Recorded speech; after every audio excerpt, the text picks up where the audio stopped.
I like watching a channel called Foot Homestead. She discusses a lot of preparedness type issues and does it in a very practical and realistic manner without getting overly dramatic like a lot of prepper type channels do.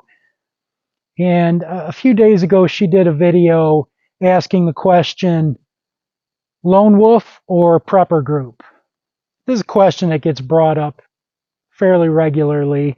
And she made a lot of really good points. And one of the best ones was that which one you choose is probably determined by what your life experiences up to this point have been, right? Like if you're somebody who's been backstabbed and abandoned and people have hurt you in the past, you're probably more likely to say, well, I can't trust people now while times are good.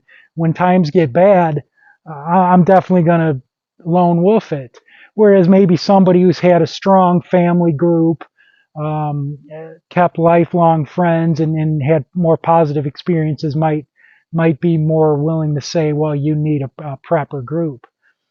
And whenever I've talked to various people or seen videos or online forums talking about this, it seems most people have it set in their mind that this is an either or question. But I don't really view it that way.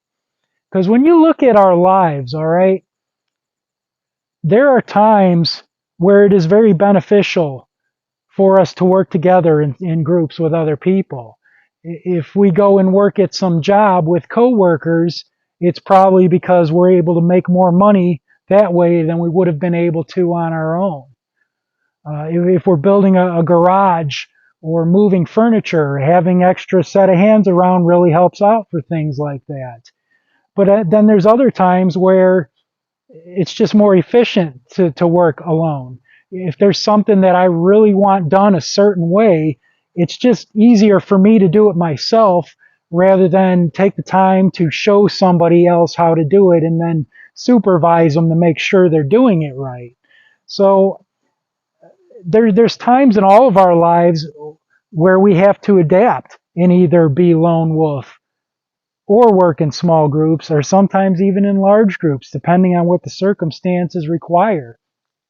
Even say a musician, like a guitar player, there's going to be certain amounts of time where they're going to have to spend time alone in their bedroom working on their craft, practicing and getting their skills developed in that. While then there's other times where they'll go and practice and rehearse with their band, right? That small group dynamic. Well, now between the time spent alone practicing and then working together as a band, well, now you also have to go work with other people if you want to get your stuff out there. If you want to get records put out, you got to go work with a recording crew, the engineer, producer, all those people. Working with a record label to get signed. They're going to have an artist and repertoire division. Distribution to get your stuff out there. Advertisers to get your name known. It's going to be a different set of people. And then that band goes on tour. That's a whole nother thing. I mean, I remember watching this little mini documentary about this tour that Pink Floyd went on. They hit the road with 27 semis full of equipment and over 100 people. That's what it took to go around and put on these shows. And that's not even counting the people that work permanently at each venue they went to. I mean, people just look up on stage and see a band of 4 people and think that's the band. But to put on something like that is a huge number of people. And that's not even counting the ones that don't travel. Back in the record label, there's of course going to be a legal division, financing people that make all this happen. Somebody's got to organize all those people where they're going to stay in hotels on any given night, how they're going to get food catered to them to feed all those people. So when we're children, we might live with our parents and siblings in a small group.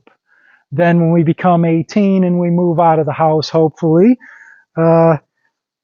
we might move out alone or maybe have a roommate or a girlfriend. but then you break up with your girlfriend and now you're living alone again, and then you meet somebody else and live with them. So it's always changing circumstances throughout our lives where we have to adapt from either doing things by ourselves to working in small groups to working in larger groups. And I think when the stuff were to hit the fan, that's not going to change. In fact, it's probably likely that just because the chaotic nature of living in a world without rule of law, that you may be thrown into situations where you have to go from being lone wolf to a group, or vice versa, in a moment's notice, just because that's what the situation warrants.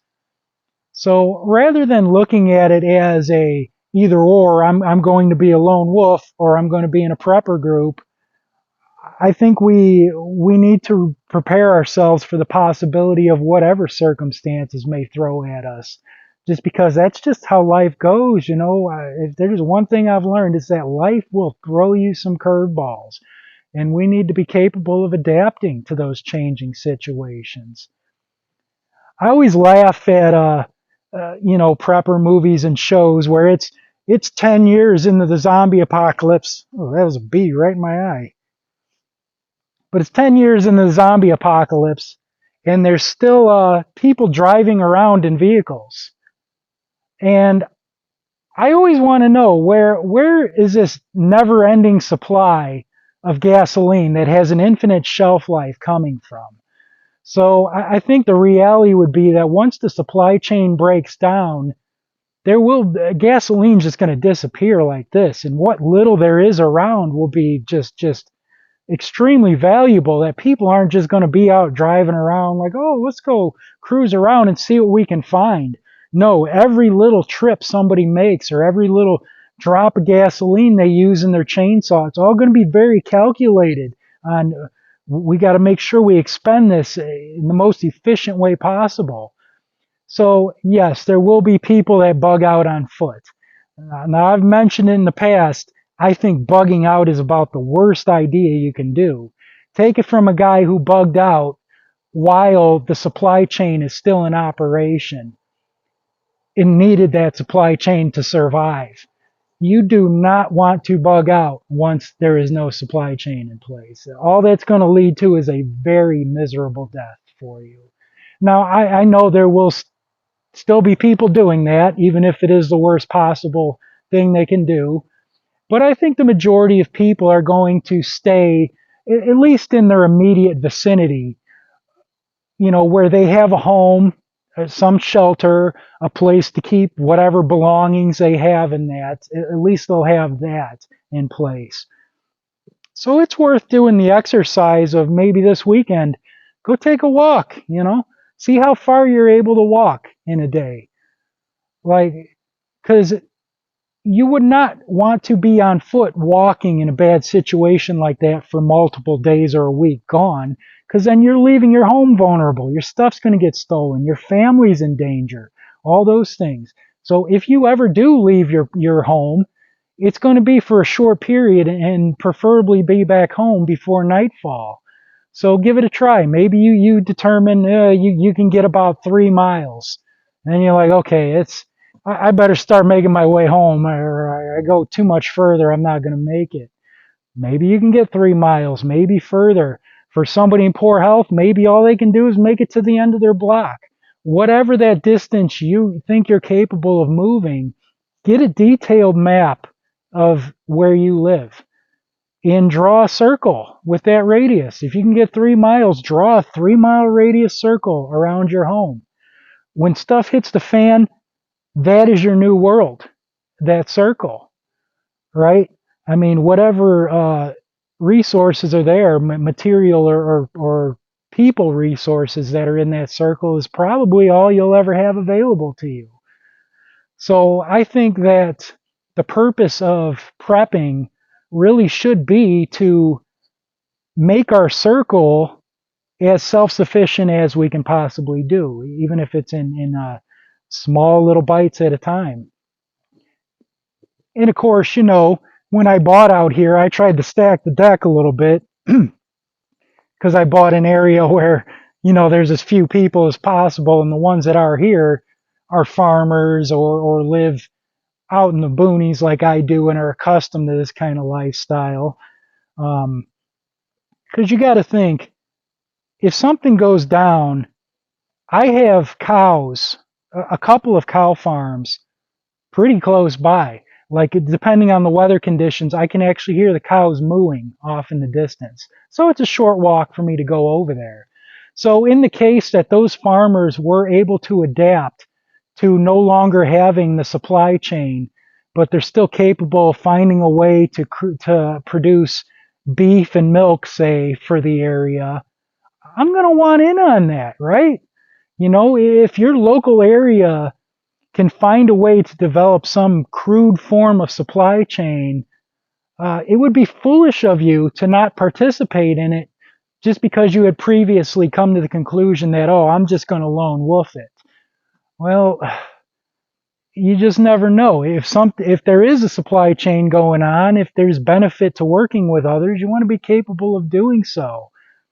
And same thing the opposite way. If you have a group, a strong group you're in, you also got to be prepared for the possibility you might be stuck being thrown into a lone wolf situation. It could be completely out of your control.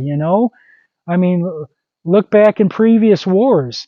Family units got broken up and separated. People die off. People abandon you. I mean, you could wake up one day with somebody you've been working with, very strong relationship for 6 months, and then one morning you wake up and they're gone along with whatever food you had left. I've had people abandon me in my life. A best friend did, a girlfriend did. No explanation why, just gone. And there may even be circumstances where I may abandon somebody else. If you're with a group and you say, okay, this is working out, but then one day you find out some deep, dark secret they got, some shady things going on, you may up and one day just say, yeah, I gotta scoot out of here. This something's not right with this. So you just never know what circumstances you might be put into. So that's just how I view it, rather than just rigidly saying, I'm going to be lone wolf, because I'm a hermit by nature, and I do prepare myself and my property here for, if need be, I can lock down out here and nobody comes in. I can do that if need be, and that's always working towards that. But at the same time, I'm trying to develop relationships with the people within my circle, because there's really only within my circle one little small town that population of about 400 people. So one of my goals is to try to meet as many of them as possible and just have a face-to-face conversation. If nothing else, it lets them recognize me as, hey, this is a guy who's from this area, he lives here, he's not an outsider. Because if, when times are bad, somebody bugging out an outsider are not going to be looked upon very nicely. They're going to be seen as a danger to everybody. So, like I said, you do not want to be the person bugging out and being an outsider in an area you don't know and you're not welcome at. Not a good idea. So, I'm trying to both prep for the lone wolf thing, but also work with other people and develop relationships, because we just never know what life's going to do, and you got to be prepared for any circumstances and be able to adapt to them.